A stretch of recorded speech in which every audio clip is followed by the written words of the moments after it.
A young woman left a party too intoxicated to drive herself home. She did the right thing, calling for a ride. And no one expected what happened next. Tonight, an Uber driver is charged with raping the helpless victim. New at 6 tonight, detectives tell Nick Barra she was found bloody, barely conscious, and dumped in her own front yard.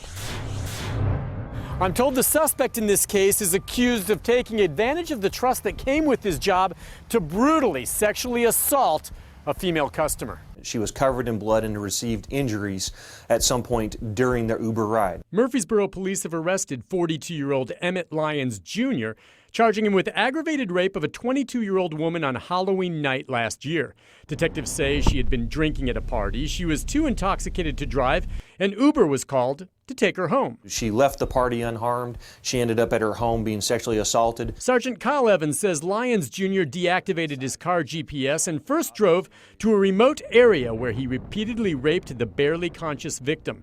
Evans says when Lyons Jr. was finished, he finally did deliver the bleeding and battered victim to her home. Due to her level of intoxication, drug her out of the vehicle and threw her on the front lawn of the residence.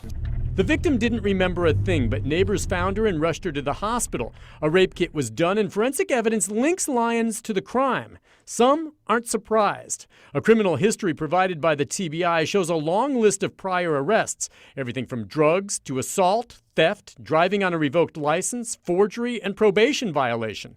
Police say you can now add aggravated rape to the list. This driver used his position of authority, his position as a driver, to take advantage of an intoxicated young lady.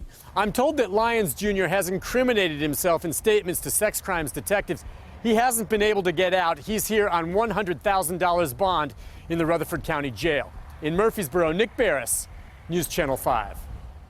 A spokesperson for Uber tells us Lyons was immediately fired after they learned of the charges. The company does do criminal background checks on all drivers dating back up to 7 years. In this case, Lyons' arrests came prior to 2009. Uber is cooperating with police.